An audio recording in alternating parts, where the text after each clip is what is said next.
What's going on? Nelson from Hoopin' Life. We back with another fire sneaker review, and here we got the Air Jordan 31s. Here I got the USA colorway that was first rocked by Carmelo Anthony and Jimmy Butler throughout this year's Olympics. But my main dude, Russell Westbrook, is going to be the main guy sporting these throughout this year's season, just as he did throughout the 28s through 30s. First initial thoughts, Jordan Brand fused old school with new school. He took some of the aesthetics of the Jordan 1 and fused it together with new technology today, creating the Jordan 31s. You got the faded swoosh on the outer and inner side of the shoe. You got the Wings logo right here, along with the Jordan 1 like collar. And in the bread colorway, you got the band on the bottom of the outsole. Starting off with the traction, the Jordan 31 has a translucent outsole with herringbone traction pattern. The traction on the 31 is very inconsistent. On super clean courts, they are perfect. And if you're not on super clean courts, you're gonna have some problems. The shoe sounds hella grippy. You got that mad squeaking sound, but don't let that fool you. I was still slipping from time to time. Whether it's mildly dusty,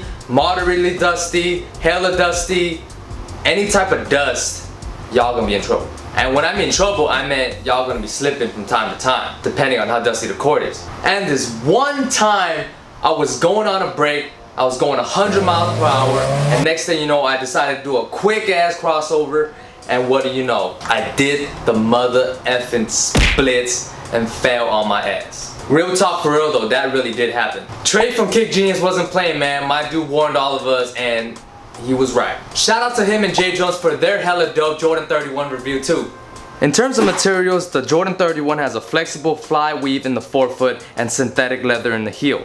The Jordan 31 consists of a performance upper that's very flexible and soft that feels really nice. And on the other hand, the back consists of a synthetic leather that I didn't really like. It's really stiff, it feels really cheap, and to me it doesn't feel that good around the back of your foot. For support and lockdown, the 31s has a flight speed plate inside of the shoe, maximizing explosiveness. It has an inner sleeve along with foam pods in the back heel.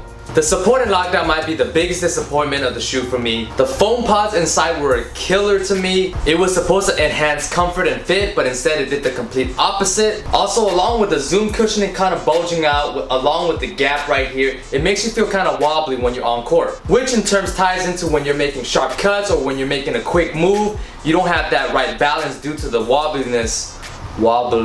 I don't think that's the word. Wobbliness? Whatever, y'all know what I mean. It doesn't give you a stable foundation when you're making those sharp moves or quick cuts, because when you're planning, you might just turn over. Or you might slip, like me, and break yourself. Moving on to the cushioning, the Jordan 31 has unlocked full-length zoom along with the flight speed plate underneath.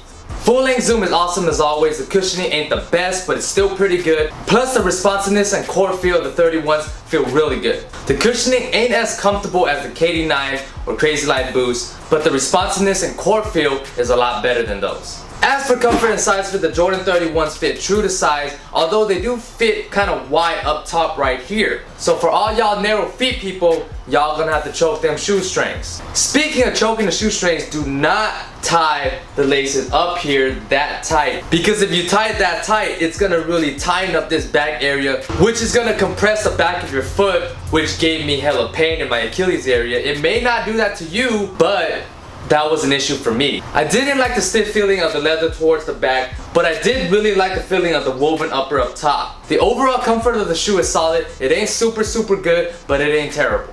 In terms of price, the Air Jordan 31 retails for $185, which is more on the expensive side. I wouldn't cop it for retail price, but if you could find it for less or at a discounted price, it will be a good shoe to cop. And for my overall rating of the Air Jordan 31s, I'm gonna have to give it an 8 out of 10. Y'all might think that's a surprising score that I gave to the shoe, but I didn't like the inconsistency of the traction, due to having the slip from time to time, depending on the type of court that I'm playing on. Because the general people like me who play, at like the, your rec center courts, or like in your LA Fitness or like your elite courts, you're typically mildly dusty to moderately dusty courts. You're gonna have some trouble in this shoe. But if you're some kind of like pro player, NBA player, college player, you're always playing in the nice ass courts, y'all might not have a problem in these because y'all gonna get awesome traction. But to the general public and to the public gyms that we will be playing on, we gonna have some problems.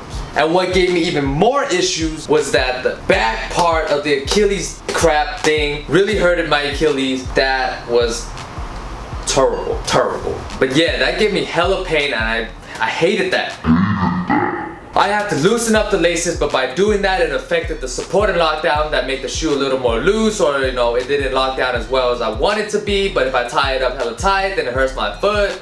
Then, oh man, it was bad. It was bad. But on the plus side, what I did like about the Jordan 31s was the super soft, flexible, woven upper. That felt really, really nice. And also the cushioning was really good. I like the responsiveness and the great core feel of the shoe. But overall, the cons of the shoe that it gave me was not enough for me to keep these in my go-to rotations. Thank you guys for watching that performance sneaker review on the Air Jordan 31s. Let me know down in the comments below whether y'all have the Jordan 31s. Have y'all hooped in them? Did y'all like them? Would you recommend it to a friend? Let me know all that down in the comments below. Also, let me know what other shoes that y'all might want me to review. I got a lot of sneaker reviews coming up. I just been really busy, so it's all kind of just backed up. But you know, I'll get it out there for all y'all. Make sure to watch this video over here, watch this video over here, subscribe up here, and until next time, I'm out. Peace!